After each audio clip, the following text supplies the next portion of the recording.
بغیر بتائے کمیشن لینا بہت عام ہے ہمارے یہاں، جائز ہے یا ناجائز ہے؟ بغیر بتائے کمیشن لینا تو درست ہی نہیں ہے۔ کمیشن یہ ہوتا ہے کہ میں آپ کا کوئی کام کروا رہا ہوں، کوئی چیز لا کر دے رہا ہوں، کوئی سودا کروا رہا ہوں۔ اس میں دو طرح سے بازار میں مارکیٹس میں کچھ چیزوں کے حوالے سے کچھ لوگوں کے بارے میں پتہ ہوتا ہے کہ یہ ایجنٹ ہے، کمیشن لیتے ہیں، ٹریول ایجنٹ ہیں، بروکرز ہیں جو ریل اسٹیٹ کا کام کرتے ہیں، تو آدمی کو پتہ ہوتا ہے کہ یہ لوگ کمیشن لیتے ہیں بیچنے والے کو، خریدنے والے کو، یا میں کسی ٹریول ایجنٹ سے ٹکٹ لے رہا ہوں تو مجھے پتہ ہے کہ اس کی اپنی کمیشن ہوتی ہے، تو اس صورت کے اندر وہ طے شدہ پہلے سے کمیشن لینا جائز ہے۔ لیکن اگر ایک آدمی ویسے آپ سے تعلقات کی بنیاد پہ کوئی کام کہتا ہے، یا کوئی سرکاری ملازم ہے، یا کوئی کسی آفس میں ویسے ہی کسی فیکٹری کسی جگہ پر ملازمت کرتا ہے اور وہاں کوئی چیز آتی ہے اور اس کو کہتا ہے کہ مجھے کمیشن دو ورنہ میں تمہارا مال نہیں لگاؤں گا، یہ سری رشوت ہے۔ یہ جو ملازمین کا کمیشن لینا ہے کہ وہ اس آفس میں کام کر رہے ہیں اور شیخ عثمان نے کسی کو کہا کہ بھائی بازار سے جا کے کوئی لیپ ٹاپ خرید کے لے آؤ، اس میں اپنی 2000 روپے کمیشن رکھے، میں تو اسپیشلی جا رہا ہوں، تو اس کو تو اس کام کے پیسے مل رہے ہیں نا، تو وہ جتنے یہ اوپر کے کمائے گا یہ سری حرام، سری رشوت ہے، سری، اس میں کوئی شک اور شبہ کی بات نہیں ہے۔ مسئلہ ایک اور ہے،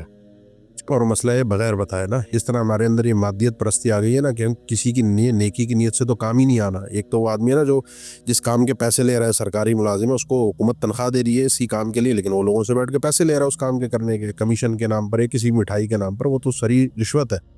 یا پرائیویٹ سیکٹر کے اندر اس طرح سے جو کمیشن لی جاتی ہے سری رشوت ہے، حرام ہے۔ لیکن آج کل جو ہے نا وہ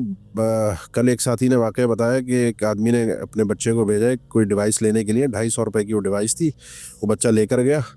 تو وہ اس میں کوئی پرابلم آ گئی، وہ ابا اس کے واپس لے کر آیا کہ یار ایک تو یہ تم نے صحیح چیز نہیں دی، یہ وہ دی بھی مہنگی ہے،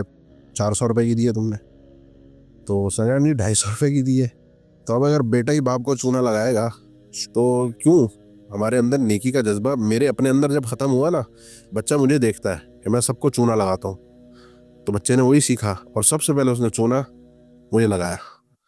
صحیح ہے نا، میں نے اپنی آگے نسلوں کے اندر جب اس چیز کو ڈال دیا، اپنے گھروں کے اندر جب یہ سامان لاتے ہیں بچے، ان کو یہ چیز جب وہ ان کو پتہ ہوتی ہے وہ یہی کرتے ہیں، ڈنڈیاں مارتے ہیں، اور یہ ہم شروع میں صرف نظر کرتے ہیں، پتہ چل جاتا ہے بچہ ہے چلو اپنے بچے نے لیے یہ وہ، لیکن بعد میں چل کے اس کو یہ چیز درست لگتی ہے، چوری کی عادت، حرام کھانے کی عادت، رشوت کی عادت اس کو پڑ جاتی ہے، اور پھر بعد میں معاشرے کے یہ حال ہوتے ہیں جو ابھی ہو رہا ہے۔ کوئی نیکی کا جذبہ رہا ہی نہیں کہ اللہ کے نبی صلی اللہ علیہ وسلم نے فرمایا نیکی یہ بھی ہے کہ کسی کے سامان کو اٹھا کے پہنچا دینا، کسی کو اپنے ساتھ سوار کر کے اس کو پہنچا دینا، کسی کے ویسے ہی کام آ جانا، کسی کا قرضہ اتار دینا، کسی کے ساتھ کسی کے کام میں، اللہ کے نبی صلی اللہ علیہ وسلم نے فرمایا کہ میں اپنے کسی بھائی کے ساتھ اس کے کسی مسئلے کے نہیں، اس کے کسی کام کو حل کروانے کے اس کے ساتھ چل کر جاؤں، یہ مجھے زیادہ پسند ہے اس بات سے کہ میں اس مسجد میں، آپ نے مسجد نبوی کی طرف اشارہ کیا، 1 مہینہ اعتکاف کروں، اس سے مجھے زیادہ پسند یہ ہے کہ اپنے کسی بھائی کے ساتھ جا کر اس کا کوئی کام کروا دوں اللہ سے اجر کی نیت کے لیے۔ یہ تو ہماری نسلوں کے دل و دماغ سے تصور ہی ختم ہو گیا کہ جی بس وہ کہنے والی بات تو نہیں، صرف معاشرے کا رخ بتانے کے لیے بات میں کر رہا ہوں کہ کہا جاتا ہے کہ بھائی ایک ہاتھ میں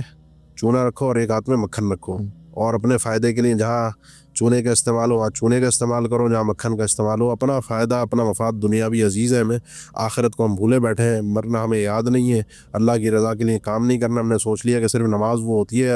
اور قرآن پڑھنا ہو جاتا ہے، مدرسے مسجد کو چندہ دے دو، بس یہ صدقہ خیرات کر دو، باقی تو دنیا کی گدی دبا کے پیسے جتنے کھینچ سکتے ہو کھینچو، یہ اگر ان کے ساتھ نہیں کیا تو دنیا تم پر رحم نہیں کھائے گی، تو اسی لیے ہم برباد ہیں۔ شیخ ایک سوچ یہ بھی عام ہے نا کہ ابھی میں پیسہ کھا لیتا ہوں، عمرے پہ جاؤں گا، حج پہ جاؤں گا، پاک ہو جائے گا۔ ان اللہ طیب لا یقبل الا طیبا، یہ حج، یہ عمرہ، یہ صدقہ، یہ خیرات، یہ ساری منہ پہ ماری جائے گی۔ مجھے افسوس ہوتا ہے ان لوگوں پر۔ غالباً مالک ابن دینار رحمہ اللہ کا قول ہے کہ میرے نزدیک 1 دینار حرام کا چھوڑنا، اس بات سے میں اس کو زیادہ افضل، اور حقیقت میں یہ بہتر ہے اس بات سے کہ میں جو ہے نا 20,000 دینار جو ہے اللہ کی راہ میں صدقہ کروں، او کما قال رحمہ اللہ۔ ہم ایک دوسرے کے ساتھ دھوکے کرتے ہیں، جھوٹ بولتے ہیں، پیمنٹ نہیں دیتے اور پھر چلے جاتے ہیں۔ وہ آج کل چل رہا ہے نا کہ دیکھ کے دکھ ہوتا ہے کہ کسی نے آپ کی پیمنٹ دینی ہو، قرضہ دینا، اور وہ ناران کاغان اپنی فیملی کے ساتھ گھوم رہا ہے۔ آدمی کا خون کھول جاتا ہے کہ یار میرے پیسے اس نے دینا، میرے پاس، میں اپنی منتیں ترلے کر رہا ہوں، اس کو مجبوری بتا کے جو ہے نا وہ پیسے مانگ رہا ہوں، اور اپنے ہی پیسے، صحیح ہے نا۔ تو یہ بڑا یہ دکھ کی المیہ کی بات ہے کہ لوگ جو ہے وہ حرام حلال کی تمیز چھوڑ دیتے ہیں کہ دنیا میں جینا ہے تو جی یہ کام کرنا پڑے گا،